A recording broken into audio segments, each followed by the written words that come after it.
శివ మహాపురాణం రుద్ర సంహిత సృష్టికాండము 5th chapter. ఇక్కడ నారదుడు శివతీర్థాన్ని అన్నిటినీ దర్శించుకోవటం, అలాగే శివ గణములకు ఎవరికైతే శాపం ఇచ్చాడో ఆ శాప విమోచనం గురించి కూడా వాళ్ళకి చెప్పటం, తర్వాత బ్రహ్మలోకానికి వెళ్ళి ఆ బ్రహ్మని శివతత్వం విషయంలో తన సందేహాలు తీర్చమని అవన్నీ అడగటం గురించి చెప్పబడింది. సూత ఉవాచ అంతర్హితే హరో విప్ర నారదో ముని సత్తమః విచచార మహిం పశ్యన్ శివలింగాని భక్తితః. సూతుల వారు ఇలా చెప్పారు, మహర్షులారా, ఆ శ్రీహరి ఎప్పుడైతే అక్కడి నుంచి అంతర్ధానం అయిపోయాడంటే శాప విమోచన ఇవన్నీ చెప్పిన తర్వాత దేని కారణంగా అయితే ఆ నామ స్మరణ చేసినంత మాత్రాన కూడా ఆ పాపాలన్నవి రాశీభూతంగా ఉన్నా తొలగిపోతాయి. అందుకే ఆ కీర్తనలు చేయటం, ఆ లీలల గురించి వైభవాల గురించి తెలుసుకోవటము అని ఇవన్నీ చెప్పారు. అవన్నీ చెప్పి పాప విమోచనం అంటే ఏదైతే నారదుడి శాపం ఇచ్చాడో విష్ణుకి, మోహానికి, ఇలా అజ్ఞాన వశమున జ్ఞానం శూన్యమైపోయిన కారణంగా మోహానికి నేను వశమైన కారణంగా నేను చెయ్యరాని పాపం చేశాను, అందుకని ఈ పాపానికి ప్రాయశ్చిత్తం ఏంటి అని ప్రాధేయపడితే ఆ శ్రీహరి ఎలా తొలగించుకోవాలో అవన్నీ చెప్పిన తర్వాత అక్కడి నుంచి అంతర్ధానం అయిపోయాడు. ఆయన అంతర్ధానం అయిపోయాక మునిశ్రేష్ఠుల్లో నారదుడు ఆ శివలింగాలు ఏవైతే ఉన్నాయో ఆ ప్రదేశాలన్నిటినీ భక్తిపూర్వకంగా దర్శించుకోవాలని ఆ భూమిలో ఆ చక్కగా ఎక్కడెక్కడ ఉన్నాయో విహరిస్తూ ఆ లింగాన్ని దర్శించుకోవటానికి కొనసాగాడు. ఎందుకు? దర్శన మాత్రం చేత, స్పర్శ మాత్రం చేత, వాటిని స్మరించినంత మాత్రం చేత కూడా పాపరాశి అన్న సముదాయం తొలగిపోతుంది అని చెప్పాడు. పృథివ్యా అటనం కృత్వా శివరూపాణ్యనేకశః దదర్శ ప్రీతిదో విప్ర భుక్తి ముక్తి ప్రధాని సహ. ఇక్కడ ఆయన ఈ భూమండలంలో తిరుగుతూ భోగ మోక్షాన్ని ప్రసాదించి అనేకమైన శివలింగాలని ప్రేమపూర్వకంగా ఒక విషయం గురించి దాని మాహత్యం ఏంటి అదన్నీ తెలియనప్పుడు మనం సాధారణంగా చూస్తాం, కానీ అది తెలిసిన తర్వాత విశేషంగా చూస్తాం. అందుకే ఎప్పుడు ప్రేమపూర్వకంగా, ఎందుకు మోహాన్ని నుంచి విడిపడిపోయాడు, జ్ఞానమే ఉన్నది, అజ్ఞానం అన్నది తొలగిపోయిన కారణంగా ప్రేమగా ఆ భక్తి పారవశ్యంలో ఆ శివలింగాలన్నింటినీ కూడా దర్శించుకున్నాడు నారదుడు. అథాతం విచరంతం కౌ నారదం దివ్య దర్శనం జ్ఞాత్వా శంభుర్గణో తౌతు సుచిత్తము ముపజగ్మతుః. దివ్యదర్శి అయిన నారదుడు ఎప్పుడైతే అనేకమైన శివలింగాల్ని అన్ని భూమిలో తీర్థాలన్నింటినీ కూడా క్షేత్రాలన్నీ చక్కగా విహరిస్తూ అలా అవన్నీ దర్శించుకుంటున్నాడు. కానీ దర్శించుకునే క్రమంలో ఏమైంది? ఆ చిత్తం అన్నది శుద్ధి జరిగిపోయింది. ఆ శివ గణములు ఇద్దరు కూడా, అంటే ఎప్పుడైతే ఈయన మోహానికి లోబడిపోయిన కారణంగా బ్రాహ్మణ వేషంలో ఉన్న శివగణములకి శాపం ఇచ్చి అక్కడి నుంచి వెళ్ళిపోయాడు, వీళ్ళు మాత్రం మౌనంగా ఉండిపోయారు, ఇది తగిన సమయం కాదు మాట్లాడటానికి అని. నారదుడు ఎందుకంటే ఏది జరిగినా సరే ఆ సమయానికి, ఆ సందర్భానికి, ఆ ప్రదేశంలో కొన్ని జరుగుతున్నాయంటే ఇదేదో నేను అక్కడ దానికి ఇక్కడ జరుగుతుంది అలా చేశాను కాబట్టి ఆ సమయంలో అని మనం అనుకుంటూ ఉంటాం, కానీ ప్రతిదానికి ఒక కారణం ఉంటుంది, అంతర్లీనంగా ఒకటికి ఇంకొకటి ముడిపడి ఉంటుంది. అలాగే అప్పుడు మౌనంగా ఉన్న శివగణములు ఇప్పుడు ఎప్పుడైతే ఈయన చిత్తము శుద్ధి జరిగిపోయిందో అది తెలుసుకుని ఆ శివగణములు మళ్ళీ నారదుడి దగ్గరికి వచ్చారు. శిరస సుప్రణమ్యాశు గణావు చతురాధరాత్ గృహీత్వా చరణోత్తస్య శాపోద్ధారేచ్ఛయాచతౌ. వాళ్ళిద్దరూ ఆ శివగణములు ఆ శాపం నుంచి ఉద్ధరింపబడాలన్న కోరికతో ఆధారపూర్వకంగా ఆయనకి బాగా నమస్కరించి కూడా, ఆయనకి నమస్కరించిన తర్వాత ఆయన పాదాలు పట్టుకుని ఆయనని వేడుకుంటున్నారు వాళ్ళని ఉద్ధరించమని. ఆ చరణాలు ఎందుకు అంటే శాప విముక్తి ఎలాగా, అందుకుని ఆయన్ని పట్టుకుని శివగణములు ఇలా అడుగుతున్నారు. శివగణ ఊచుతుః బ్రహ్మపుత్ర సురశ్రేహి శృణు ప్రీత్యా వయోర్వచః తవాపరాధ కర్తార రావరాం విప్రోన వస్తుత్వః. శివగణములు నారదుడితో ఇలా అన్నారు, ఓ బ్రహ్మపుత్ర దేవర్షి నారద, ఇక్కడ మా పట్ల దయ చూపించండి, మేము ఇరువురం కూడా శివగణములు మునీంద్ర మేము మీ పట్ల చెయ్యరాని అపరాధాన్ని చేశాము. వాస్తవానికి మీరు శపించడం అన్నది అకారణంగా ఏమి శపించలేదు, తప్పు మాదే ఉన్నది. ఎందుకంటే మేము బ్రాహ్మణం కాదు, శివగణములు కానీ బ్రాహ్మణ వేషంలో వచ్చి మీ చెంతన నిలబడ్డాము.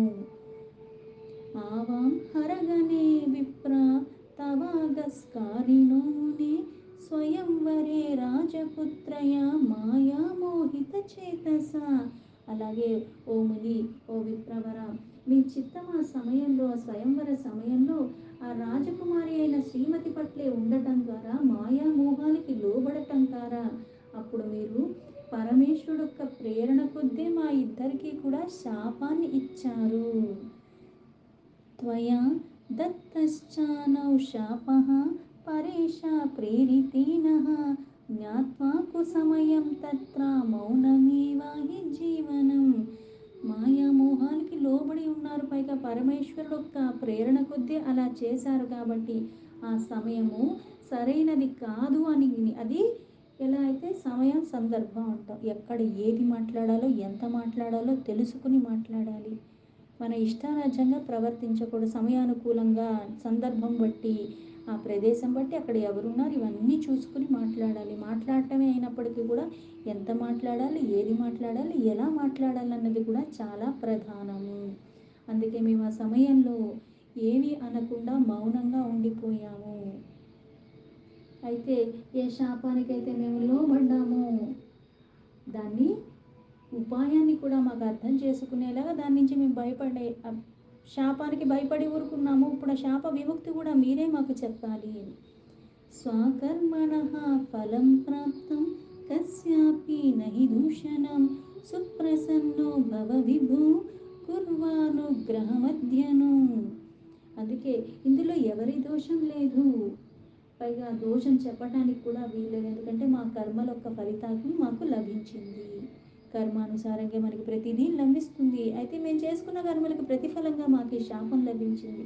అయితే ఇప్పుడు మా ఇద్దరి మీద మీ అనుగ్రహాన్ని, ఆ కృపని మా మీద ప్రసరింపచేసి ఈ శాప విముక్తిని కూడా కలగజేసే మార్గాన్ని మాకు చెప్పండి అని.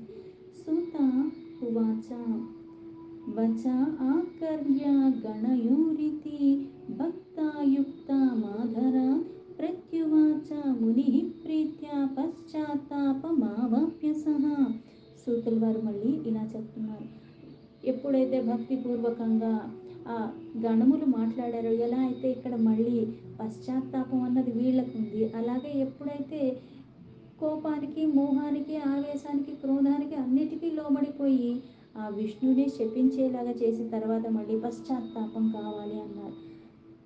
ఆ పశ్చాత్తాపంతో ఎలా అయితే చేసిన పాపాన్ని ఎలా అయితే తుడుచుకోవాలనుకుంటున్నాడో, నేను అలా ఎలా చేసేసాను అని, అలాగే వీళ్ళ పట్ల కూడా అదే మోహానికి లోబడి వీళ్ళకు కూడా శాపం ఇచ్చేశాడు. అందుకని ఇక్కడ వీళ్ళు పశ్చాత్తాపడు, పైగా ఇక్కడ మీ తప్పేం లేదు, మేము చేసుకున్న దానికి ప్రతిఫలంగానే మాకు లభించింది అని వాళ్ళంత భక్తిపూర్వకంగా దాని విమోచన అడుగుతుంటే, ఆ దేవర్షి అన్న నారదుడు కూడా ఇప్పుడు వికారరహితంగా ఉన్నాడు కాబట్టి, మోహంలో లోబడి లేడు కాబట్టి చాలా ప్రేమగా వాళ్ళతో కూడా మాట్లాడుతున్నారు. నారద ఉవాచ శృణోతం మే మహాదేవగణో మాన్యతమో సతాం వచనం సుఖదం మోహ నిర్ముక్తం ఛాయతాత్మకం. నారదుడు మళ్ళీ ఇలా వాళ్ళిద్దరితో ఇలా చెప్తున్నాడు. మీరిరువురు కూడా మహాదేవుడి యొక్క గణములు, సత్పురుషుల చేత గౌరవింపబడే అటువంటి వాళ్ళు మీరు, పూజనీయులు మీరు. అయితే నేను మోహానికి లోబడిన కారణంగా ఇలాగ నేను ఇవ్వవలసి వచ్చింది. అందుకే ఇప్పుడు నేను మోహరహితుడిని అయిపోయాను, మీకు కూడా సుఖాలు చేకూర్చేలాగా ఇప్పుడు యథార్థమైన మాటలే మాట్లాడతాను, అంటే ఆ విమోచన మీకు చెప్తాను. పురా మమ మతి భ్రష్టాసిచ్చివేచ్చావా శాద్రువం సర్వతా మోహమాపన్నః శక్తవాన్ మాం కుషేముషి. అంటే నిజంగానే ఆ మోహం అన్నది ఏం చేస్తుందంటే, నాకు నేనే నష్టం చేసుకోను, నా చుట్టుపక్కల ఉన్న వాళ్ళకు కూడా ఆ నష్టం జరుగుతూ ఉంటుంది నా వల్ల. ఇప్పుడు మనం చేసుకుని మనతోనే పోతే పర్వాలేదు, కానీ దాని భారాన్ని చుట్టూ ఉన్న వాళ్ళు కూడా మొయ్యాల్సి వచ్చినప్పుడు అది ఇంకా భారంగా అనిపిస్తూ ఉంటుంది. అందుకే ఇక్కడ ఇది నిశ్చయంగానే నా బుద్ధి భ్రష్టమైన కారణంగానే నేను జ్ఞానం శూన్యమైపోయిన కారణంగా, పూర్తిగా మోహానికి వశమైపోయిన కారణంగా, కోరికకి వశమైపోయిన కారణంగా నేను ఇలా మీ పట్ల ఇద్దరికి కూడా శాపాన్ని ఇచ్చేశాను. మీ వల్ల కోపం వచ్చేసింది, పైగా నా బుద్ధి భ్రష్టు పట్టింది, దాని మోహానికి వశమైపోయిన కారణంగా మీకు నేను శాపాన్ని ఇచ్చాను. యదుక్తం తత్తథా భావి తథాపి శృణుతాం గణో శాపోద్ధారమహం వచ్మి క్షమేతామఘమత్యమి. అందుకే శివగణములారా, నేనే ఇక్కడ మీ ఇద్దరి పట్ల కూడా నేను ఏదైతే చేశానో ఇదంతా జరగటానికి మళ్ళీ శివేచ్ఛ. అలాగే నేను చెప్పినట్టుగానే అవుతుంది. ఎలా అయితే మీరిద్దరూ కూడా ఏమవుతారని చెప్పించాడు, నా మాట శాప విమోచనాన్ని కూడా చెప్తాను కాబట్టి రాక్షసులుగా అవుతారని చెప్పాడు కాబట్టి అది మళ్ళీ అసత్యం అవ్వటానికి వీలు లేదు. అందుకే మీ ఇద్దరు కూడా నేను మీ పట్ల అలాగా కోపానికి మోహానికి వశమై క్షమించినందుకు నా అపరాధాన్ని కూడా మీరు కూడా క్షమించండి. ఆ శాపం నుంచి విముక్తి ఎలాగో కూడా నేను చెప్తాను. కానీ నేను మీ పట్ల చేసింది తప్పే, తెలిసి చేసినా తెలియకుండా చేసిన తప్పు తప్పే అవుతుంది. వీర్యాన్ మునివరస్యాప్వా రాక్షసేషత్వామాదిశా స్యాయతాం విభవ సంయుక్తో బలీనౌ సుప్రతాపినౌ. మీరిద్దరూ కూడా ఎలా అయితే రాక్షసులు అవుతారని చెప్పారో, అందుకని మీరిద్దరూ కూడా సకల దేశాల్లో ప్రసిద్ధులైన, అంటే ఎవరి వంశంలో పుడతారంటే విశ్వవసుని యొక్క పుత్రులుగా జన్మిస్తారు. పైగా ఆ పుత్రులు కూడా ఎలా ఉంటారు అంటే అంతలాగా అందరికీ, అంటే ఇద్దరు అంత సుప్రసిద్ధులైపోతారు. మీ ఖ్యాతి అన్నది అంతమందికి తెలిసి ఉంటుంది. అందుకే కుంభకర్ణ రావణాసురులాగా రాక్షసరాజుగా ఉంటాడు. ఇక్కడ అటువంటి చాలా బలమైన శరీరాన్ని పొందుతారు. ఇద్దరు చాలా బలవంతులు, వైభవాల యుక్తంగా, అలా మీకు అంత ప్రతాపయుక్తంగా అంటే అన్నీ ఉంటాయి. కానీ ఆ బ్రాహ్మణ కొడుకులుగా పుట్టినప్పటికి కూడా ఇద్దరు రాక్షసులు అని రాక్షస రాజుగా బలవంతులుగా వైభవపేతమైన ప్రతాపవంతులుగానే ఉంటారు. సర్వబ్రహ్మాండ రాజానో శివభక్తో జితేంద్రియో శివాపరాన్ తనో మృత్యుం ప్రాప్య స్వపదమాప్స్యతః. అలాగే సమస్త బ్రహ్మాండాన్ని కూడా రాజుగా, అంటే అన్ని నీ ఆధీనంలో ఉంటాయి. పైగా పరమశివ భక్తుడిగా ఉండి, జితేంద్రియ అంటే ఇంద్రియాల్ని జయించిన వాడివి. అలాగే ఆ పరమేశ్వరుడికి మరో రూపమైన ఆ విష్ణు రూపంలోనే మీ మరణం ఉంటుంది ఇద్దరికీ కూడా. అంటే ఆ పరమపదాన్ని చేరుకుంటారు. మళ్ళీ ఎక్కడి నుంచి అయితే వచ్చేసారో ఆ గణముల్లోకే మళ్ళీ వచ్చి చేరుకుంటారు. మృత్యు మాత్రం ఆ శివస్వరూపమైన ఆ విష్ణు చేతుల్లోనే మీ ఇద్దరికీ వస్తుంది. మళ్ళీ మీ శాప విమోచన అయిపోతుంది. మరణానంతరం మీ స్థానాలకి మీరు వచ్చేస్తాను అని చెప్పారు. సూత ఉవాచ ఇత్యాకార్య మునిర్వాక్యం నారదస్య మహాత్మనః ఉభౌ హరగణో ప్రీతో స్వాపదం జగ్మతుర్మధ. ఇక్కడ సూతుల వారు మళ్ళీ ఇలా చెప్తున్నారు, మహర్షులారా, మహాత్ముడైన నారదుని యొక్క మాటలు వినేసరికి శివగణములు చాలా ఆనందానికి లోబడిపోయారు. ఎందుకు? ఆ పరమాత్మ చేతిలోనే మరణం అంటే అది ఏమన్నా వరంతో కన్నా తక్కువ, ఇది శాపం కాదు. ఎందుకంటే ఆయనతో మరణాన్ని పొందటం, మళ్ళీ ఎక్కడి నుంచి వచ్చామో, ఎవరి వల్ల శాపం వచ్చిందో మళ్ళీ అక్కడికే వెళ్ళిపోతాం. ఇక్కడ మళ్ళీ శివగణములకి ఎలా అయితే రావణాసుడు అలాగే కుంభకర్ణలాగా శాపం వచ్చిందో, ముందు వీళ్ళకి శాపం, తర్వాత అదే కోపంలో అక్కడికి వెళ్ళిపోయి ఆ విష్ణుకి ఏమని శాపం ఇచ్చాడు? రామావతారానికి. అలాగే వానరుల సహాయంతో మళ్ళీ నీ యొక్క భార్య యొక్క ఎడబాటు ఇవన్నీ చెప్పేశాడు. అంటే ప్రతిదానికి ఒక కారణం ఉంది. ముందుగా వీళ్ళకి శాపం, వీళ్ళు అక్కడికి వెళ్ళి వీళ్ళు చేయాల్సిందంతా చేసిన తర్వాత మళ్ళీ ఆ అవతారం రావటం, మళ్ళీ దేన్ని నిర్మించాలో అది నిర్మూలన చెయ్యటం, ఇవన్నీ కూడా. అందుకే మహాత్ముడైన నారదుడు చెప్పిన మాటలకు విని శివగణములు చాలా ఆనందానికి లోనైపోయారు. చాలా ఆనంద చిత్తులైపోయి వాళ్ళ వాళ్ళ స్థానాలకు మళ్ళీ తిరిగి వెళ్ళిపోయారు. నారదోపి పరం ప్రీతో ధ్యాయన్ శివమన్యధీః విచచారా మహిం పశ్యన్ శివతీర్థాన్యభిక్షణశః. నారదుడు కూడా అత్యంత ఆనందంగా ఇంకా పరమ భక్తితో ఆ పరమాత్మ మీద, ఎందుకంటే ఆ విష్ణువు చెప్పిన బోధ అహంకార వికారాలన్నీ తొలగిపోయిన తర్వాత ఆ బోధ నీకు స్థిరంగా ఉంటుంది. ఆ చిత్తం అన్నది దాని అందే రమిస్తూ ఉంటుంది. అందుకే ఏం చెప్తారు, క్రమేణా క్రమేణా కొన్ని కొన్ని చెయ్యటం ద్వారా లభిస్తుంది. ఈ క్షణంలో నా ఆధీనంలో ఉంటుంది, మరు క్షణంలో నా ఆధీనం లేకుండా పోతుంది ఎప్పుడైతే నాకు చంచలత్వమైన మనస్సు ఉంటుందో. కానీ ఇక్కడ అనన్య భక్తితోనే ఉన్నాడు. అందుకని ఆ భావం అంతా పరమాత్మ మీదే ఉంది. పైగా విష్ణు చెప్పిన బోధ ఏంటి, ఏ నామాన్ని ఉచ్చరిస్తే పాపాలన్నవి రాశీభూతంగా ఉన్నా సరే ఆ నామాన్న ఆ అగ్నికి అవన్నీ కూడా తొలగిపోతాయి, భస్మమైపోతాయి, పాపరాశి మొత్తం కూడా తొలగిపోతుంది. దర్శించుకున్నా, స్మరించినా, అది అసలు మననం చేసుకున్నా సరే, శ్రవణం చేసినా సరే. అందుకే ఇట్లా అనన్యమైన భక్తితో ఈ నారదుడు కూడా వాటిని దర్శించుకుంటూ ఉన్నాడు. ఈ నారదుడు కూడా ఆ భగవంతుడిని ధ్యానించుకుంటూ, ఆ తీర్థాన్ని దర్శించుకుంటూ ఇలా మొత్తం మొత్తం ఆ భూమండలాన్నే తిరుగుతున్నాయి. అంటే ఎన్ని తీర్థాలు ఉన్నాయి, అన్ని తీర్థాన్ని మళ్ళీ మళ్ళీ మళ్ళీ అన్నట్టుగా దేన్ని విడవకుండా. కాశీం ప్రాప్యాత సా ముని సర్వోపరి విరాజితాం శివప్రియాం శంభుర్ సుఖప్రదాం శంభుర్ స్వరూపిణిం. తర్వాత అన్నీ తిరిగిన తర్వాత ఎక్కడైతే కాశీ అన్నది ఆ పరమాత్మ యొక్క స్వస్థానంగా భావిస్తారు, ఈయనని ధ్యానించుకుంటూ అంతా విహరిస్తూ విహరిస్తూ చివరికి అన్నిటికంటే ఉన్నతమైన స్థానం విరాజమానుడే పరమేశ్వరే, ఎప్పటికీ నిత్యుడే సత్యుడే అక్కడ కూడా నివసిస్తాడు అంటారు. అది కూడా పార్వతీ సమేతంగా. తనకి ప్రియమైన ఆ కాశీ నగరానికి, ఆ శివుడికి ప్రియమైన కాశీ నగరానికి ఆ శివుడి మీద ప్రేమతో భక్తితో నారదు అక్కడికి వెళ్ళాడు. అంటే ఆ కాశీపురంలో అంటే ఎక్కడ పూజించినా భక్తే, ఎక్కడైనా పరమాత్మే. క్షేత్రం ఒక్క మహిమ, అలాగే ఆ స్వయంభూ ఒక్క లింగం ఒక్క మహిమ, దాన్ని కొంతమంది పూజించిన విధానం ఒక్క మహిమ. నేను అక్కడ వెళ్ళి మళ్ళీ చేయటం ద్వారా ఇవన్నీ కూడుకుని అవి కూడా మనకి రెట్టింపు ఇస్తాయి. అందుకే ఎక్కడైతే కాశీపురంలో విరాజమానుడుగా ఉన్నాడో ఆ శివస్వరూపం, అలాగే ఆ పరమాత్మతో కూడుకుని, పైగా అందరికి ఏమి ఇస్తున్నాడు, సుఖాలే ఇస్తున్నాడు. దర్శించినంత మాత్రాన పాపరాశి తొలగిపోతుంది అన్నారు.